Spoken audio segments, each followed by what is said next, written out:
Ang programang ito ay rated SPG. Striktong patnubay at gabay ng magulang ang kailangan. Maaaring may masiselang tema, lengguwahe, karahasan, sexual, horror o droga na hindi angkop sa mga bata. Walang hiya ka, Moira. Hindi mo na ginalaw yung padasal para kay Papa. Dito mo pa pinili maglaseng. Get! Mas nadagdagan nga itong galit ni Giselle nang makita niya itong si Moira na lasing at nagmaoy dito nga sa Apex Hospital. At sinabi nga ni Giselle dito kay Moira na hindi na daw ginalang ang padasal niya dito kay Don Pepe sa agarang pagaling. At sinubukan naman ni Moira na nagpapaliwanag siya dito kay Giselle at nagsisinungaling nga ito na hindi daw siya nakainom. At nakita ni Giselle itong isang bote na mineral water at inamoy niya, yun pala ay alak ang laman. Kaya sinabi ni Giselle na kinakailangan daw umalis itong si Moira dito sa Apex Hospital. At dito naman na nagpupumilit na manatili itong si Moira dahil kailangan daw siya dito sa padasal na ito at hinahanap daw niya itong si Robert. At wala na ngang magawa itong si Moira nang hawakan na nga siya dito ni Giselle at kaladkarin palabas ng ospital. At dito naman na tinitingnan itong si Moira at Zoe.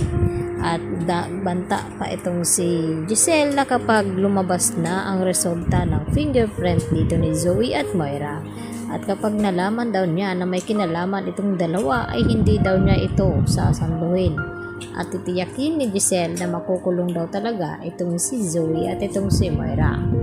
At hindi na nga nagkamali dahil maya-maya nga ay dito tinawagan itong si Giselle at sinabi na mayroon na ngang resulta at kinakailangan na magpunta itong si Giselle dito sa presinto upang makita at malaman ang resulta ng fingerprint dito ni Zoe at ni Moira. At laking gulat ni Giselle nang malaman niya na kumpirmado ang kanyang hinala na may kinalaman daw talaga itong si Moira at lalong-lalo na itong si Zoe.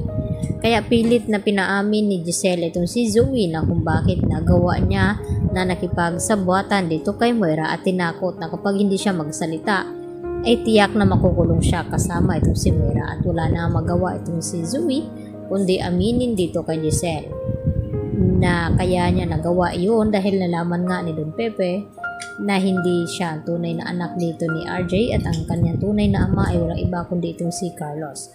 At hindi naman makontrol ni Giselle itong kanyang sarili kaya nagawa niya saktan itong si Zoe at maya-maya din ay dumating itong si RJ at itong si Annalyn. At pati itong si RJ ay nagalit ng husto kay Zoe na kung bakit sa tagal ng panahon ay nagawa niyang lukuhin sila at paanong nagawang saktan din ni Zoe itong si Don Pepe. Yun pala ay hindi nila kadugo ito. At dito rin na sinabi ni Annalyn kay Zoe na matagal na pala niyang alam na hindi siya kapatid nito at hindi siya ang tunay na anak nito ni RJ.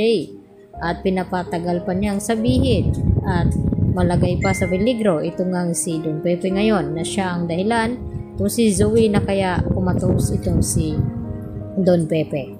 Kaya agad naman na kumilos din itong si Moira at gagawa ng plano at tinawagan agad itong si Carlos na kinakailangan niyang tulungan ang kanyang anak na si Zoe na hindi makulong ng panghabang buhay. Kaya kinakailangan itakas ni Carlos itong kanyang anak upang hindi nga mahuli ng mga pulis at ganun din itong si Moira. Kaya magtulong-tulong na nga itong tatlo at kasabay dito ay ang ating abangan na parating itong anak daw ni Giselle. Yan lang po at maraming salamat sa inyong pananatiling panonood dito sa aking channel.